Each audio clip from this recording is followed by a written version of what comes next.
Hello, Max off Blues, your source for all things Everton. Ajay Palston, I'm here today to talk about our draw with Arsenal on the weekend. I think, kind of putting it bluntly, this is a good point for Everton. I think it's a point that not a lot of people would have seen coming. I think when I saw the teams announced, I saw we had no McNeil, obviously set piece threat, largely goes out the window. And I saw Arsenal's team and they were, a Calafiori or a Ben White, away from their strongest team, pretty much. Obviously, they got some players back from injury recently. Obviously, Gabriel just come back for the game then.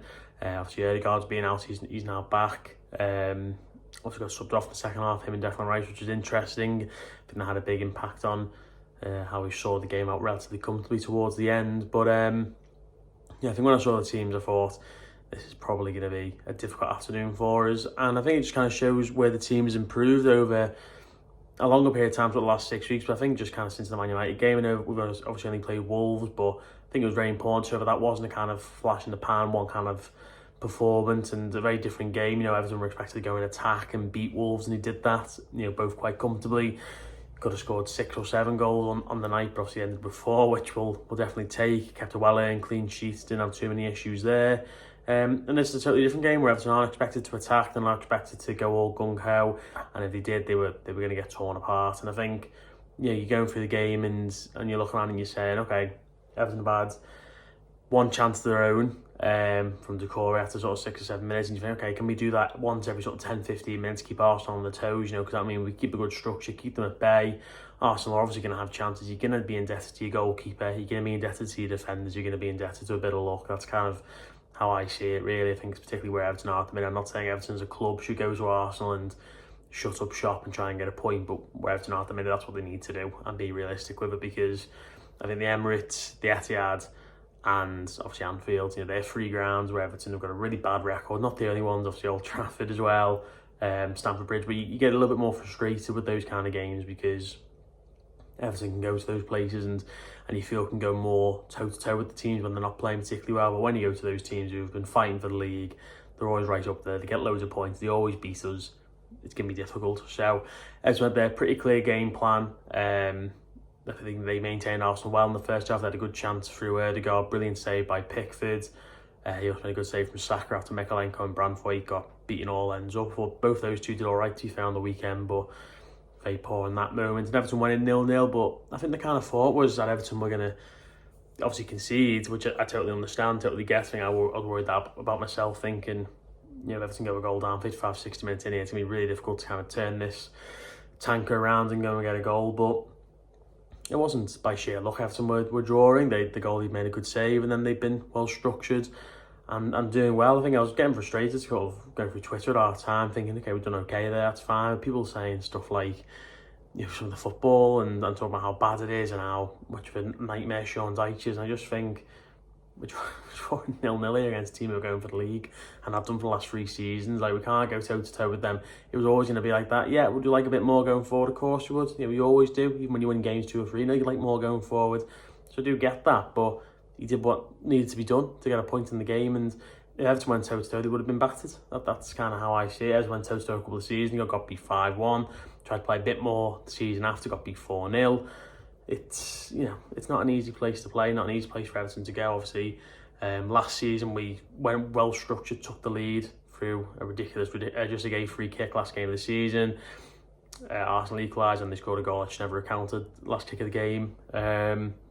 So I think Everton have kind of shown the blueprint in that case, and I'm unfortunate not to get a point there. But going into this game, 10 defeats on the spin with fans, no win ever at the Emirates with fans, no win at Arsenal since, I can't remember what year it was, I did see the stat before the game, but it's a long time coming, and you don't just go and turn up at these places and turn teams like that over. You got to sit back and defend and work really, really hard. And the team did that, and I thought the game management was really good. The subs came at the right time. Broja came on, made a difference. Lindstrom came on, gave us a bit more going forward.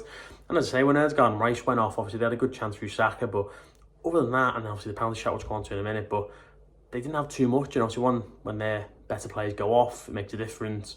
I think that lifted the spirits of our team a little. Just let us go for an extra 5-10 minutes, and obviously the longer you get towards 90 minutes, the more determined the team are to see the game through. Partey gets into the box and is tackled by Mikalenko, but he very clearly wins the ball from here. I don't think there's any issue there. I didn't see too much after the game, but it was on the was on the Sky highlights and match today, which I thought was a bit crazy. But yeah, Everton saw it through there and got the job done, and it was a really, really well-earned point. By hook or by crook, Everton got the game done. Didn't have the most creative player on the pitch and the one who can do the most when it comes to, in terms of obviously set pieces and what have you.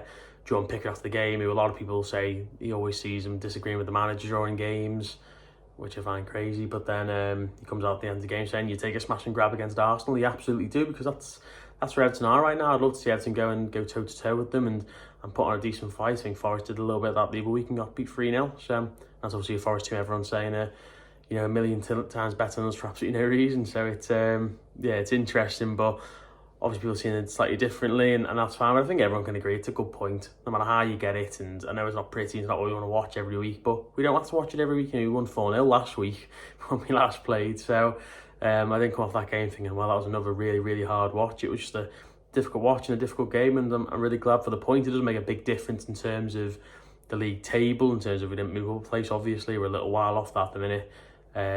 We don't kind of clamber away from the bottom three, because you never really do that with 1 point.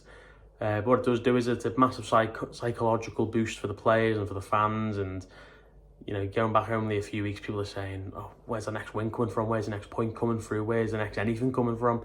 And it's like, well, we're not going to go this whole difficult period not getting anything, are we? The team will work hard, and the team will get something. And from obviously the last 2 games, 4 points from 6, no goals conceded, 4 goals scored. Let's just take the positives from it and move on to the next game. Obviously, Chelsea going to be a difficult game, home game for us as well. As obviously, makes it slightly easier than going away from home, of course.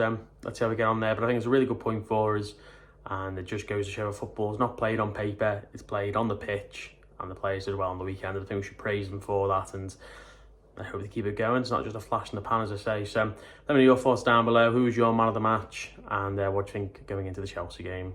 See you next time. Nice one.